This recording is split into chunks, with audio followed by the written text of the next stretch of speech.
Assalamualaikum warahmatullahi wabarakatuh.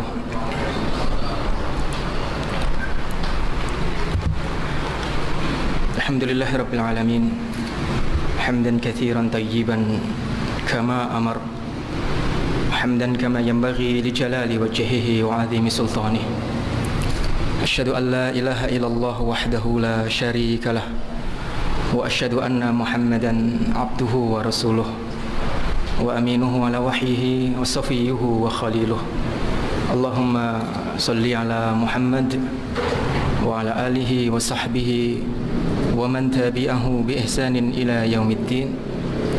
Allahumma arinal haqqa haqqan warzuqna ittiba'ah wa arinal batila batilan warzuqna ijtinabah. Allahumma inna nas'aluka ridhaka wal jannah wa na'udzubika min sakhatika wan nar. Amma ba'du. Bapak Ibu jamaah salat maghrib yang dimuliakan Allah Subhanahu wa taala. Puji syukur alhamdulillah rabbil alamin. Kita panjatkan kehadirat Allah. Malam hari ini kita diberikan kesempatan oleh Allah Subhanahu wa taala untuk kembali menikmati hidangan ayat-ayatnya, sebagaimana Abdullah bin Mas'ud radhiyallahu anhu berkata bahwa inna hadzal Qur'an ma'dubatullah. Sesungguhnya Al-Qur'an ini adalah jamuan dari Allah Subhanahu wa taala untuk hamba-hambanya. Maka alangkah beruntungnya orang yang Allah berikan kesempatan untuk menikmati jamuan Allah Subhanahu wa taala. Alangkah mulianya orang yang Allah berikan kesempatan untuk mencicipi hidangan dari Allah Subhanahu wa taala. Oleh sebab itu, maka kita berharap mudah-mudahan apa yang telah kita tadabburi selama ini dari awal surat Al-Alaq sampai surat terakhir Al-Fatihah, semua ilmu yang kita dapat, kita berharap itu semua mewariskan ketakwaan dan rasa takut kita kepada Allah Subhanahu wa taala.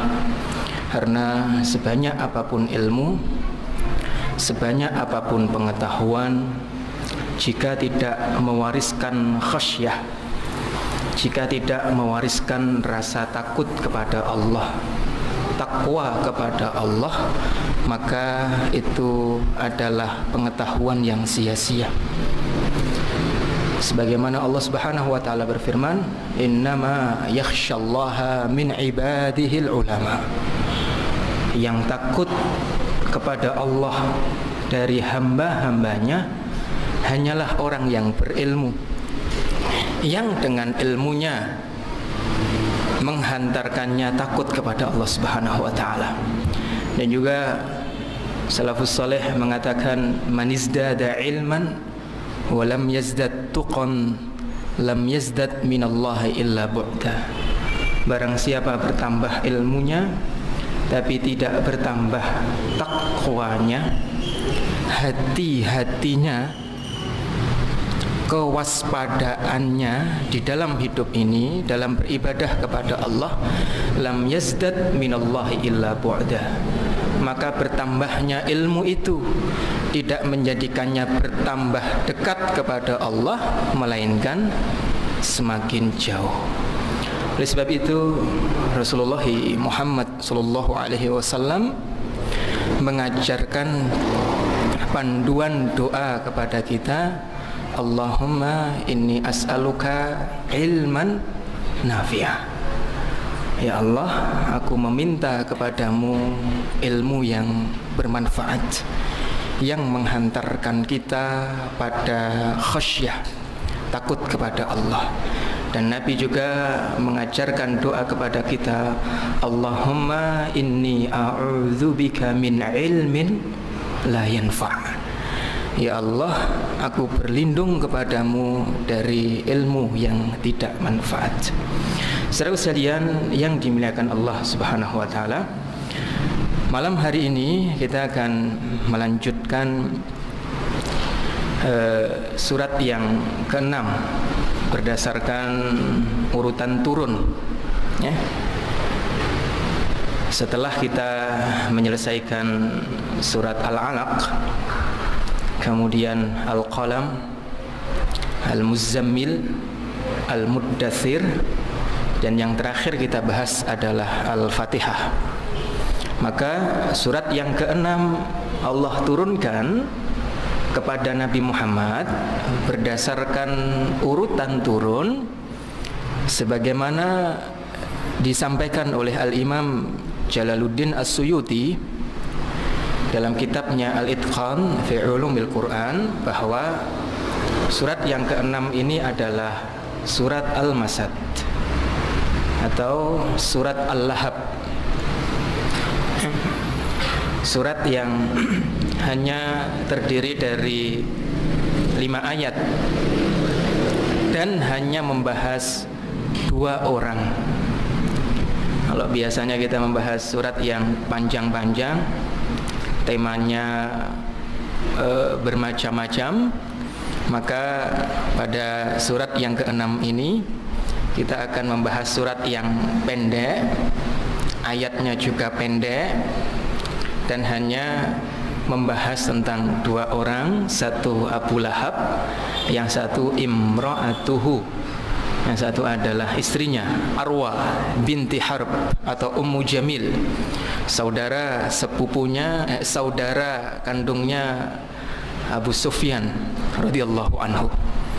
Nanti akan kita bahas seperti apa Abu Lahab dan seperti apa Imra'atuhu, istrinya Abu Lahab, sampai Allah menurunkan surat utuh, gitu ya, yang dalam surat itu 3 ayat pertama membahas tentang Abu Lahab, 2 ayat terakhir membahas tentang istrinya.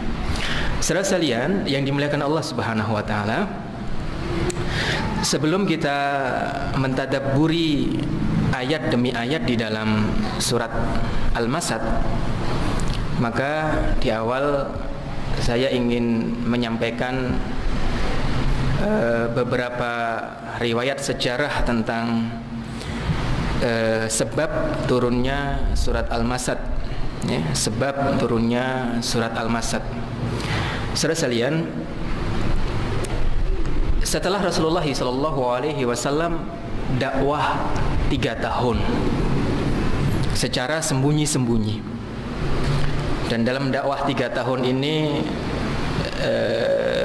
pola yang Nabi lakukan dalam merekrut siapa-siapa yang beliau tawarkan Islam kepada mereka adalah sangat hati-hati sekali, ya. Tidak sembarangan menawarkan Islam kepada siapapun, tapi hanya menawarkan Islam kepada orang yang kemungkinan besar orang ini pasti akan menerima.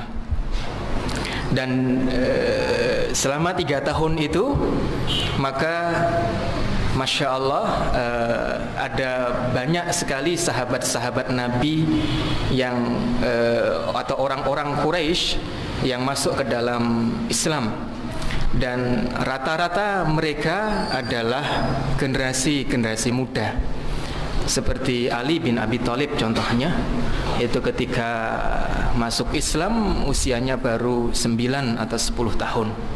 Kemudian ada Sa'ad bin Abi Waqqas, usianya sekitar 16 atau 17 tahun.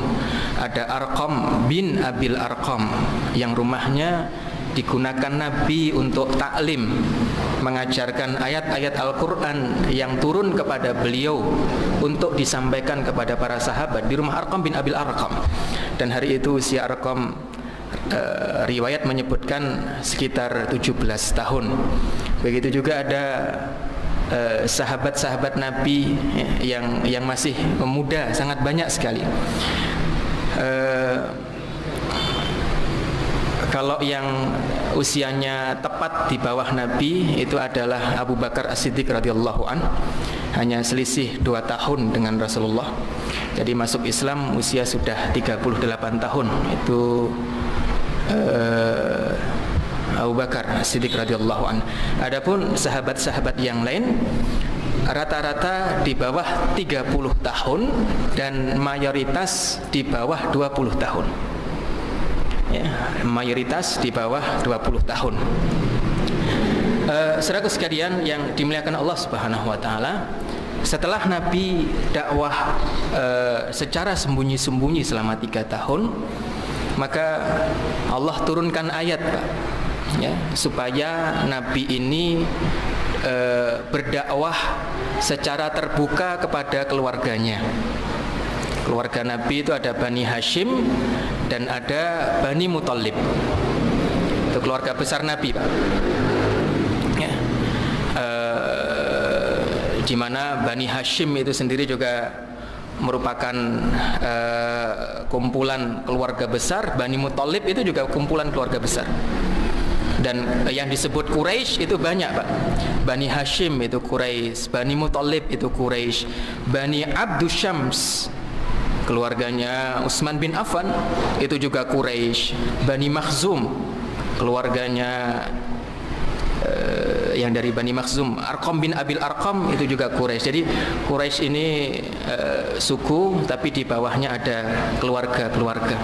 Nah, Rasulullah SAW Allah perintahkan wa anzir ashiratakal aqrabin. Muhammad, berikanlah peringatan kepada keluarga-keluarga dekatmu. Akhirnya Nabi kumpulkan Bani Hashim dan Bani Muthalib. Yang dalam pertemuan pertama kali, maka di situ Nabi tidak menyampaikan apa-apa, Pak. Tidak menyampaikan apa-apa karena dari awal sampai akhir waktu bicara diambil oleh Abu Lahab. Jadi Nabi yang ngumpulkan, tapi yang ngomong Abu Lahab, Pak. Karena Abu Lahab selama 3 tahun sebelum Nabi mengumpulkan keluarganya itu, Abu Lahab sudah tahu kalau Rasulullah Muhammad SAW tidak mau nyembah berhala, punya cara sholat yang berbeda. Abu Lahab sudah tahu. Hanya saja karena hari itu Abu Lahab tidak melihat adanya pergerakan yang dilakukan oleh Nabi. Padahal Nabi melakukan pergerakan di rumah Arqam bin Abil Arqam. Tapi Abu Lahab tidak tahu. Abu Lahab hanya tahu Nabi itu punya cara sholat sendiri, punya keyakinan yang berbeda dengan kaumnya. Maka begitu Abu Lahab mengetahui bahwa Nabi Muhammad mengumpulkan Bani Hashim dan Bani Muthalib untuk menyampaikan keyakinannya itu, di awal semua waktu dimonopoli oleh Abu Lahab. Akhirnya Rasulullah SAW tidak ngomong apa-apa, Pak. Selesai. Kemudian Nabi kumpulkan kedua kali, dan disitulah kemudian Nabi sampaikan, Pak. Nabi sampaikan tentang Islam, bahwa seorang pemimpin, gitu ya, seorang pemimpin walaupun dia bohong kepada masyarakat, tapi tidak mungkin pemimpin itu bohong pada keluarga sendiri. Kurang lebih begitulah, Pak. Artinya kalau mereka sampai tidak percaya gitu, ya. Tapi kalau ada pemimpin yang bohong sama masyarakat, tapi pemimpin tidak mungkin bohong sama keluarga sendiri. Sampai Nabi sampaikan, innakum, ya, sesungguhnya kalian akan dimatikan sebagaimana kalian tidur, dan kalian akan dibangkitkan setelah kematian akhirat sebagaimana kalian bangun dari tidur, dan lain sebagainya. Konsep akhirat disampaikan oleh Nabi, konsep tauhid, tidak ada Tuhan selain Allah, disampaikan oleh Nabi, dan lain sebagainya. Dan Masya Allah, hari itu tidak ada yang menolak kecuali Abu Lahab. Yang lainnya, ya, tidak menolak, tapi tidak masuk ke dalam agama Nabi, ya. Yang lainnya mengatakan bahwa kami tetap akan membelamu apapun yang kamu hadapi, ya, apalagi Abu Thalib pamannya mengatakan ya bahwa beliau siap untuk membela Nabi apapun yang dihadapi oleh Nabi. Semuanya siap, Pak. Tahu konsekuensi, kecuali Abu Lahab. Makanya nanti pada tahun ke-7 kenabian, Nabi dakwah 7 tahun, nanti Nabi diboikot selama 3 tahun, Pak. Di kebun kecil milik Abu Thalib. Yang diboikot adalah Bani Hashim semuanya dan Bani Muthalib semuanya. Apakah beriman mereka atau tidak beriman? Pokoknya orang Quraisy tidak boleh ada yang berjual beli, bermuamalah dengan Bani Hashim dan Bani Muthalib. Dan semua Bani Hashim dan Bani Muthalib ikut diboikot, padahal di antara mereka banyak yang belum beriman kepada Rasulullah. Kenapa? Karena orang-orang Quraisy itu memiliki fanatik yang tinggi terhadap keluarga. Unsur akhaka zaliman aw madluman. Bantulah saudaramu, apakah saudaramu itu zalim atau dizalimi. Jadi kalau saudara zalim saja harus dibantu, Pak, kata orang Quraisy itu. Maka apalagi kalau saudaranya dizalimi. Akhirnya ketika Rasulullah SAW diboikot, semua Bani Hashim, semua Bani Muthalib yang beriman dan yang belum beriman ikut dalam pemboikotan, merasakan, kecuali Abu Lahab. Padahal Abu Lahab adalah pamannya Nabi Muhammad SAW. Begitu disampaikan, maka semuanya siap untuk mendukung Nabi, walaupun mereka tidak beriman. Ya, sebagian mereka tidak beriman. Baru kemudian Allah perintahkan, setelah Nabi diperintahkan menyampaikan Islam kepada keluarga, Allah turunkan ayat fasda' bima tu'mar wa a'rid 'anil jahilin. Wahai Muhammad, sampaikan dengan terang-terangan apa yang diperintahkan kepadamu dan berpalinglah dari orang-orang yang bodoh. Nabi tahu, Pak, bahwa ayat ini adalah perintah untuk menyampaikan Islam secara terang-terangan. Barulah kemudian kisah yang masyhur sering kita dengar. Nabi setelah turun ayat itu, esok harinya Nabi berada di Bukit Safa, kemudian memanggil orang-orang Quraisy dengan panggilan genting, Pak. Wa sabahah. Wa sabahah itu adalah teriakan yang menunjukkan ada sesuatu yang bahaya. Kalau di beberapa daerah di Jawa itu dalam mukul kentongan ada kodenya, Pak. Kalau satu tung tung tung tung tung itu tandanya apa? Kalau tung tung tung tung tung tung tung tung tandanya apa? Kalau 3 kali tandanya apa? Itu ada panggilan. Ketika itu pun juga ada, Pak. Kalau wasabahah itu berarti ada hal yang penting yang membahayakan. Nabi panggil, Pak, wasabahah, ya, pagi-pagi. Kemudian Nabi panggil satu persatu orang-orang Quraisy itu. Ada Bani Abdus Syams dipanggil, Bani Makhzum dipanggil, Bani Hashim dipanggil semuanya. Sampai Ibnu Ishaq meriwayatkan bahwa semua orang-orang Quraisy hari itu datang. Dan kalau ada orang-orang Quraisy yang tidak bisa datang, maka mengutus budaknya untuk datang, ya, untuk datang. Karena mereka tahu bahwa yang memanggil untuk urusan yang penting ini adalah orang yang sangat terpercaya bagi mereka, al-amin bagi mereka. Karena sampai saat itu Nabi masih mendapatkan gelar al-amin, Pak, ya. Sampai Nabi dakwah 3 tahun itu Nabi belum didustai oleh kaumnya, ya. Nabi masih dipuji, Nabi masih dihormati, masih dihargai, gitu. Jadi begitu Nabi panggil pagi-pagi itu, semua orang datang karena semua orang tahu ini yang manggil adalah al-amin. Panggilannya menunjukkan hal yang penting, pasti ini tidak main-main, ya, pasti ini teman. Akhirnya semua orang datang. Dan yang tidak datang sampai mengutus budaknya, sebagaimana diriwayatkan oleh Ibnu Ishaq. Ya. Begitu semuanya datang, maka Nabi tes, Pak. Jadi Nabi mau menyampaikan akidah, tapi Nabi tes, ini orang masih percaya nggak sama saya? Kurang lebih begitu, Pak. Itu dites dulu, Pak. Wahai orang Quraisy, kalau aku kabarkan kepada kalian bahwa di balik Gunung Safa ini ada pasukan yang siap untuk menyerang kita pagi ini. A'antum musaddiqiyya? Apakah kalian percaya kepadaku? Jadi sebelum Nabi menyampaikan Islam, Nabi tes dulu mereka percaya nggak dengan apapun yang disampaikan oleh Nabi. Semua orang Quraisy mengatakan bahwa kami percaya karena kami tidak pernah mendapatimu berdusta. Itu, Pak. Kami percaya karena kami tidak pernah mendapatimu berdusta. Nah, ini kesempatan, Pak. Baru Nabi sampaikan, ya, bahwa sesungguhnya aku adalah utusan Allah, tidak ada Tuhan selain Allah. Ya, aku membawa di belakangku ada azab yang pedih bagi orang yang tidak taat dan lain sebagainya, bagi orang yang tidak mau mengikutiku. Ya, sampai pada akhirnya Abu Lahab mengatakan, tabbatka ya Muhammad alihadza jama'tana. Celaka engkau Muhammad, apakah untuk urusan seperti ini engkau kumpulkan kami?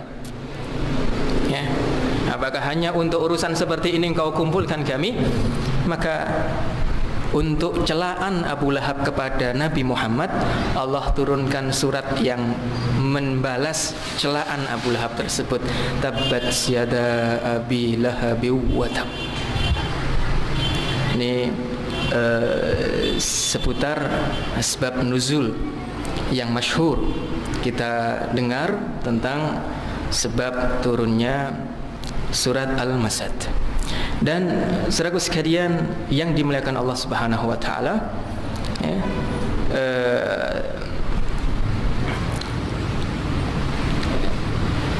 setelah Allah Subhanahu wa taala menurunkan surat Al-Masad yang berisi cacian, celaan untuk Abu Lahab, maka Abu Lahab dan istrinya Ummu Jamil, Arwa binti Harb bin Umayyah bin Abdi Syams bin Qusay bin Kilab meminta kepada kedua anaknya untuk menceraikan kedua putri Rasulullah Muhammad SAW, sebagaimana pernah saya sampaikan. Jadi sebelumnya Rasulullah ini besanan dengan Abu Lahab. Rasulullah punya dua putri, ya. Putri Rasulullah ada 4, Pak. Ya. Putri Rasulullah ada 4,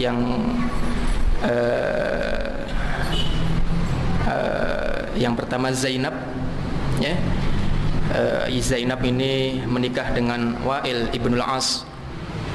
Nanti Wa'il bin ibnul As ini baru masuk Islam sekitar tahun 8 Hijriah, 2,5 tahun sebelum Rasulullah meninggal dunia. Itu suaminya baru masuk Islam, ya, Zainab. Kemudian yang kedua Ruqayyah. Ruqayyah ini nanti menikah dengan putranya Abu Lahab, Utsbah. Dan yang ketiga Ummu Kulthum. Ummu Kulthum menikah dengan putranya Abu Lahab, Utaibah. Jadi 2 putri Nabi menikah dengan 2 putranya Abu Lahab. Dan yang terakhir Fatimah, yang dinikahkan oleh Nabi nanti ketika di Madinah dengan Ali bin Abi Thalib radhiyallahu anhum ajma'in. Jadi Rasulullah SAW sebenarnya besanan dengan Abu Lahab, tapi setelah surat Al-Masad turun, Abu Lahab dan istrinya meminta kepada kedua anaknya untuk menceraikan kedua putri Nabi Muhammad SAW. Ya. Akhirnya mereka pun melakukan itu. Ya. Mereka menceraikan putri Nabi, Utbah menceraikan Ruqayyah, Utaibah menceraikan Ummu Kulthum. Hanya saja nanti Utbah anaknya Abu Lahab, ya, anaknya Abu Lahab yang pertama itu nanti pada akhirnya masuk Islam. Jadi Abu Lahab punya 3 anak, Pak. Utbah, Utaibah, yang satu perempuan. Yang Utbah sama yang perempuan nanti masuk Islam. Yang Utaibah, ya, yang Utaibah ini mati karena doanya Nabi Shallallahu Alaihi Wasallam. Sebagaimana pernah saya kisahkan, ketika Utbah dan Utaibah menceraikan Ruqayyah dan Ummu Kulthum, maka Utbah mengembalikan Ruqayyah kepada Nabi, dan Utaibah membawa Ummu Kulthum menemui Rasulullah SAW, kemudian mengatakan di depan Nabi, aku mendustakan wan najmi idza hawa ma dhalla sahibukum wa ma ghawa, dan sebagainya. Aku mengingkari surat An-Najm, kurang lebih seperti itu. Peristiwa An-Najm, karena seperti yang saya sampaikan, peristiwa An-Najm itu adalah Nabi membacakan surat An-Najm kepada orang-orang kafir Quraisy, dan setelah Nabi membacakan surat An-Najm, penutup surat An-Najm itu kan ayat sajdah, fasjudu lillahi wa'budu. Karena surat An-Najm ini rimanya indah, Pak, kita dengar pun enak, ya. Wan najmi idza hawa ma dhalla sahibukum wa ma ghawa wa ma yantiqu 'anil hawa in huwa illa wahyun yuha 'allamahu syadidul quwa dzu mirratin fastawa wa huwa bil ufuqil a'la thumma dana fatadalla. Jadi rimanya indah gitu. Orang-orang kafir Quraisy yang senang bahasa, senang sastra, begitu mendengar surat An-Najm yang isinya bagus, rimanya indah itu, begitu surat An-Najm itu larut, Pak. Tapi begitu surat An-Najm ditutup dengan fasjudu lillahi wa'budu, dan maka bersujudlah kepada Allah dan sembahlah Ia, itu tiba-tiba orang-orang kafir Quraisy sujud, Pak, karena larut dengan surat An-Najm. Makanya Utaibah mengatakan, aku mengingkari peristiwa An-Najm itu, ya, aku tidak percaya itu. Kemudian dia berikan Ummu Kulthum kepada Rasulullah sambil meludah, Pak, yang ini merupakan sebuah penghinaan. Dan Rasulullah SAW, Anda kebayang kalau putrinya dikembalikan sambil meludah yang mengembalikan itu. Rasulullah SAW mendoakan, Allahumma arsil ilaihi kalban min kilabik. Ya Allah, kirimkan kepada orang ini anjing dari anjing-anjingmu. Sampai nanti pada akhirnya Utaibah melakukan safar dagang ke Syam, dan di tengah perjalanan dimakan oleh singa. Ya, dimakan oleh singa, mati, Pak, ya, diterkam oleh singa. Dan saudaraku sekalian subhanahu wa ta'ala, adapun jadi setelah surat Al-Masad turun, Abu Lahab dan istrinya meminta Utbah dan Utaibah untuk menceraikan Ruqayyah dan Ummu Kulthum. Adapun Ruqayyah setelah dicerai oleh Utbah, ya, setelah dicerai oleh Utbah, maka Masya Allah, Utsman bin Affan sangat senang sekali, Pak. Makanya Utsman bin Affan langsung menemui Rasulullah dan melamar Ruqayyah. Utsman langsung melamar Ruqayyah, kemudian Rasulullah menyetujui. Akhirnya Ruqayyah menikah dengan Utsman. Dan saat itu Ruqayyah dan Ummu Kulthum menikah dengan Utbah dan Utaibah itu belum disentuh, Pak. Jadi baru akad saja. Ya, jadi belum digauli, Pak. Ya. Sehingga begitu Ruqayyah diceraikan, Utsman bahagia dan menghadap Rasulullah untuk menikahinya. Akhirnya dinikahi, Pak. Nanti setelah dinikahi, Masya Allah, sampai di tahun ketiga Hijriah, nanti Ruqayyah meninggal dunia, Pak. Ya, tahun ketiga Hijriah, Ruqayyah 3 Hijriah, ketika sudah 3 tahun di Madinah, Ruqayyah meninggal dunia. Begitu meninggal dunia, Rasulullah SAW memberikan Ummu Kulthum kepada Utsman bin Affan, ya, memberikan Ummu Kulthum kepada Utsman bin Affan, sehingga Utsman bin Affan mendapatkan gelar Dzunnurain, laki-laki yang memiliki 2 cahaya. Karena sejak Nabi Adam sampai Nabi Muhammad tidak ada satu laki-laki pun yang menikah dengan 2 putri Nabi kecuali Utsman bin Affan radhiyallahu anhu. Tidak ada laki-laki yang menikah dengan dua putri seorang Nabi kecuali Utsman bin Affan radhiyallahu anhu. Ya. Oleh sebab itu Utsman mendapat gelar Dzunnurain, laki-laki pemilik dua cahaya. Nah, nanti pada tahun ke-3 Hijriah menikah, tapi tidak lama Pak. Nanti tahun 9 Hijriah, tahun 9 Hijriah, 1,5 tahun sebelum Rasulullah meninggal dunia, Ummu Kulthum meninggal dunia. Dan Utsman bin Affan sangat sedih sekali ketika itu. Ya, Utsman bin Affan sangat sedih sekali ketika itu. Maka Rasulullah melihat kesedihan Utsman bin Affan, dan Rasulullah mengatakan, demi Allah, seandainya aku masih punya putri lagi, tak kasih kamu. Jadi antum kebayang Pak, cintanya Nabi sama Utsman itu kayak begitu itu. Makanya kalau kemudian ada fitnah-fitnah yang sengaja dibuat tentang Utsman bin Affan, ya, itu semua adalah tidak benar. Apalagi orang-orang Syiah, oleh orang-orang Syiah yang memang menjadikan masalah kekhilafahan Utsman bin Affan sebagai titik awal sejarah mereka membuat perpecahan di tubuh umat Islam. Ya. Padahal Utsman bin Affan kita mengetahui sampai Nabi mengatakan, kalau aku punya putri lagi akan aku nikahkan dengan kamu. Menunjukkan ketinggian seorang Utsman bin Affan radhiyallahu anhu. Rasulullah mengatakan ketika Utsman bin Affan beberapa kali Pak nyumbang uang untuk dakwah Islam, yang sumbangannya tidak hanya 10 juta, 100 juta, tapi begitu mengeluarkan, terkadang Utsman mengeluarkan 1 juta dinar. 1 juta dinar itu 2 triliun Pak.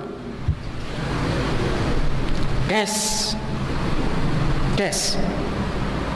Untuk beli sumur itu, karena di Madinah tidak punya sumur Pak. Sumur-sumur dikuasai Yahudi semuanya. Ya, sumur-sumur dikuasai Yahudi, untuk minum aja sulit, harus bayar. Ya, semua gimana kalau negara nggak punya air aja harus beli. Ya, akhirnya itu pabrik air Pak dibeli sahamnya sama Utsman. Ya, begitu dibeli, nama pemilik airnya Yahudi itu namanya adalah Bi'ru Rumah. Rumah itu nama Yahudi pemilik sumur Pak. Itu sumurnya Rumat ini, airnya kata Rasulullah mirip dengan sumur Zam-Zam Pak. Mirip, tapi tidak sama. Makanya itu yang sama Utsman langsung Rasulullah sampaikan, kita punya masalah air untuk wudhu saja gimana kalau kemudian umat Islam nggak punya air Pak, harus beli air saja. Akhirnya Rasulullah kumpulkan sahabatnya, dan hari itu memang yang punya uang besar Utsman bin Affan radhiyallahu anhu. Akhirnya Utsman bin Affan temui pemilik sumur itu Pak. Siapa yang punya sumur ini? Ditemui, ternyata namanya Rumat, makanya sumurnya namanya sumur Rumat. Ya, sumur Rumat. Ditemui, kemudian ditanya, kamu mau jual berapa ini sumur? Kemudian Rumat mengatakan, aku nggak mau jual. Sampai kemudian, kalau nggak mau jual semuanya, saya beli separuh sahamnya. Akhirnya mau mengeluarkan harga, dan mengeluarkan harganya berapa Pak? 1 juta dinar. 1 juta dinar itu 2 triliun. Separuh saham kepemilikan sumur Pak. Sumur 2 triliun. Nah, Utsman untuk umat langsung dibeli Pak. Begitu dibeli ya, karena pemilik sumur 2 orang, maka sehari jatahnya umat Islam, sehari jatahnya Rumat. Begitu jatahnya Utsman bin Affan, Utsman bin Affan mengatakan, silahkan ambil air sebanyak-banyaknya, gratis. Waktu jatahnya Utsman Pak. Besok hari jatahnya Yahudi, Rumat. Tidak ada satu orang Islam pun yang ngambil air untuk dibeli Pak, karena sudah ngambil stok kemarin itu. Sampai Rumat mengatakan, ayolah beli ya 1 ember, 1 dirham aja deh seember. 1 dirham sekitar 70.000 Pak. 1 ember 70.000. Kemudian sahabat Nabi mengatakan, 1 ember 1 dirham itu mahal. Ya udah setengah dirham itu mahal. Ya udah 10 butir kurma saja itu terlalu mahal. 1 butir kurma saja, 1 ember 1 butir kurma. Saya pikir-pikir dulu, kata sahabat Nabi. Begitu berpikir sejenak, dia jawab, 1 ember harganya 1 butir kurma itu juga mahal, karena kami mendapatkan dari Utsman itu gratis. Akhirnya Masya Allah, Pak, ya, bingung orang Yahudi, Pak, tidak laku jualannya, ya, tidak laku jualannya. Akhirnya Masya Allah, Rumat menemui Utsman bin Affan, ya, menemui Utsman bin Affan, menjual separuh sahamnya kepada Utsman. Jualnya berapa? Jualnya mintanya 1 juta dinar. Utsman mengatakan 1 juta dinar itu kemarin, ya, sekarang tidak 1 juta dinar. Akhirnya sama Utsman, ya, akhirnya sama Utsman itu cuma dibeli sekitar 10 dirham. Tahu 10 dirham berapa? Itu 700.000, Pak. Yang belum ada seminggu yang lalu harga separuh saham itu harganya 2 triliun, tapi antum kebayang, belum ada seminggu Utsman berhasil menjatuhkan harga saham sehingga tinggal 700.000 rupiah. Ekonom luar biasa itu, Pak, ya. Makanya kalau ngomongin ekonom, bapak ekonomi dunia itu bukan Adam Smith, Utsman bin Affan tuh, Pak, bapak ekonomi itu, ekonom handal luar biasa. Sebenarnya hari ini kita hanya butuh orang-orang kayak Utsman itu loh, Pak, ya, orang yang kalau ngasih itu ikhlas, gitu ya. Pokoknya kalau untuk umat itu udahlah gitu. Kita sebenarnya hanya butuh itu, Pak. Mengguritanya sistem pasar Yahudi hari ini, gitu ya. Sebenarnya hanya butuh orang kuat kayak Utsman yang kalau memberikan sesuatu untuk umat itu ikhlas. Hanya butuh orang-orang kayak begitu itu kita. Baru kalau Allah hadirkan orang-orang kayak Utsman, ekonomi Islam ini akan baik. Kan begitu. Jadi sampai Rasulullah mengatakan ma dharra Utsman ma fa'ala ba'da hadza. Utsman banyak memberikan untuk Islam sampai Rasulullah mengatakan tidak ada yang membahayakan Utsman setelah ini. Makanya kalau ada cacian, makian, umpatan-umpatan untuk Sayyidina Utsman bin Affan radhiyallahu anhu, maka itu adalah kebatilan-kebatilan yang tidak benar. Kebatilan-kebatilan yang tidak benar. Katanya Utsman bin Affan nepotisme, hanya nunjuk keluarganya sendiri, maka itu semuanya adalah dakwaan yang tidak benar. Ini ya. Baik, dari Abu Lahab kita ngomongin Utsman. Kembali kepada Abu Lahab, ya. Jam berapa Isya, Pak? Belum, Pak, ya? Insyaallah. Kembali pada Abu Lahab. Jadi Abu Lahab dan Abu Lahab sendiri disebut Abu Lahab, pernah saya sampaikan, bukan kok anak pertamanya namanya Lahab, tidak. Anaknya Abu Lahab namanya Utbah, Utaibah. Harusnya Abu Utbah. Anak-anak laki-laki pertamanya namanya Utbah. Tapi Abu Lahab disebut Abu Lahab itu adalah gelar dari bapaknya Abdul Muthalib. Karena begitu Abdul Muthalib melihat Abu Lahab sejak kecil, itu wajahnya bercahaya seperti lidah api, Pak. Ganteng, bersih, gitu, putih, kayak ujungnya lidah api itu, Pak. Makanya Abdul Muthalib begitu melihat anaknya yang bersih, ganteng, putih, langsung mengatakan Abu Lahab, memberikan gelar kepada anaknya itu Abu Lahab. Jadi Lahab di situ bukan kok kemudian karena dia nanti akan masuk surga dan mendapatkan api yang memiliki lahab, bukan. Tapi pada awalnya memang Lahab ini adalah gelar untuk ketampanan Abu Lahab. Dari kecil seperti itu, Pak. Dan selain tampan, Abu Lahab adalah orang yang kaya, termasuk paman Rasulullah SAW yang kaya. Tidak seperti Abu Thalib, Pak. Abu Thalib Allah berikan harta yang tidak banyak seperti Abu Lahab. Jadi Abu Lahab ini sudah tampan, punya kedudukan dan kaya, gitu ya. Dan saudaraku sekalian yang dimuliakan Allah Subhanahu wa taala,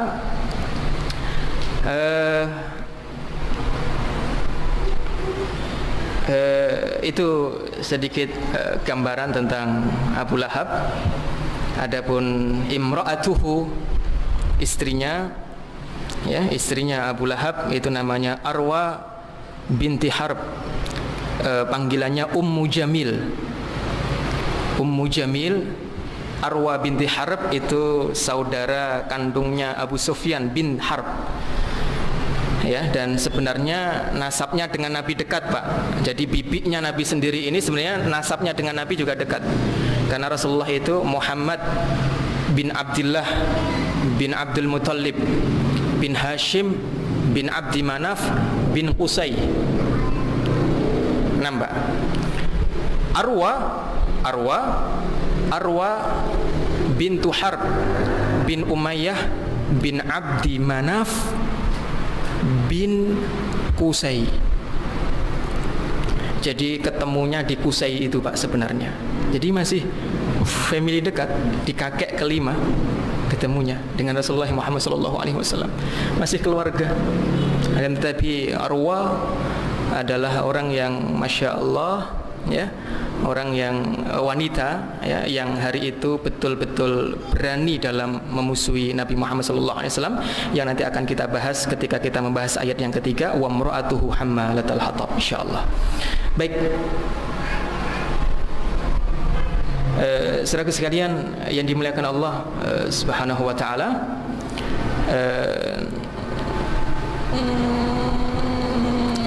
sebelum kita masuk pada ayat, barangkali ada yang ingin bertanya, saya persilahkan.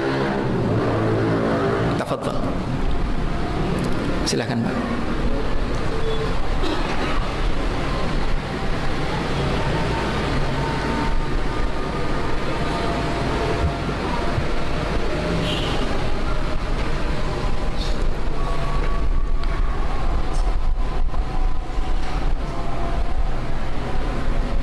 Tayyib. Jika tidak ada, kita lanjutkan. Ummu Jamil. Ummu Jamil, begitu surat Al-Masad turun, maka Ummu Jamil langsung menemui Nabi Muhammad SAW, yang hari itu sedang duduk di samping Ka'bah bersama dengan Abu Bakar As-Siddiq radhiyallahu anhu. Sambil menemui Nabi, Ummu Jamil, Arwa, istrinya Abu Lahab, membawa batu besar, Pak, di tangan. Jadi berjalan tergopoh-gopoh menemui Rasulullah SAW yang sedang duduk di samping Abu Bakar As-Siddiq radhiyallahu anhu. Kemudian begitu nyampe sana, Ummu Jamil hanya melihat Abu Bakar tapi tidak melihat Rasulullah Muhammad SAW. Jadi hanya melihat Abu Bakar. Kemudian Ummu Jamil mengatakan kepada Abu Bakar, mana temanmu itu? Apakah dia tidak tahu bahwa aku ini adalah penyair hebat? Ya. Kemudian dia caci Nabi Muhammad, Pak. Muzammaman qalaina wa dinahu abaina wa amrahu asaina, dan sebagainya. Muzammaman, dia adalah muzammam. Muzammam kebalikannya Muhammad. Muhammad artinya apa? Muhammad artinya apa? Yang terpuji. Ummu Jamil mengatakan muzammam, laki-laki yang hina, qalaina, yang kita singkirkan dari masyarakat. Wa dinahu abaina, agamanya kita enggan untuk masuk. Wa amrahu asaina, perintahnya kami maksiati. Apakah dia tidak tahu kalau aku itu adalah penyair wanita yang terkenal? Kurang lebih seperti itu, Pak. Akhirnya Abu Bakar mengatakan saya tidak tahu. Kemudian Ummu Jamil pergi. Begitu pergi, Abu Bakar bertanya kepada Rasulullah Muhammad SAW, wahai Rasulullah, apakah dia tidak melihatmu duduk di sampingku? Maka Rasulullah Muhammad SAW bersabda bahwa Allah Subhanahu Wa Taala membuat penutup antara dia dengan aku. Ya, kemudian Rasulullah membacakan ayat wa idza qara'tal Qur'an ja'alna bainaka wa bainal ladzina la yu'minuna bil akhirati hijaban mastura. Dan kalau kamu membaca Al-Qur'an, maka kami akan jadikan penghalang antara dirimu dan orang-orang yang tidak beriman kepada hari akhir. Demikian saudara sekalian yang dimuliakan Allah Subhanahu wa taala, sebagai pengantar untuk surat Al-Masad tentang Abu Lahab dan istrinya. Insyaallah nanti pekan depan kita akan mentadabburi ayat demi ayat di dalam surat tersebut. Mudah-mudahan bermanfaat. Hadanallahu wa iyyakum ajma'in. Subhanakallahumma wa bihamdika asyhadu an la ilaha illa anta astaghfiruka wa atubu ilaik. Assalamualaikum warahmatullahi wabarakatuh.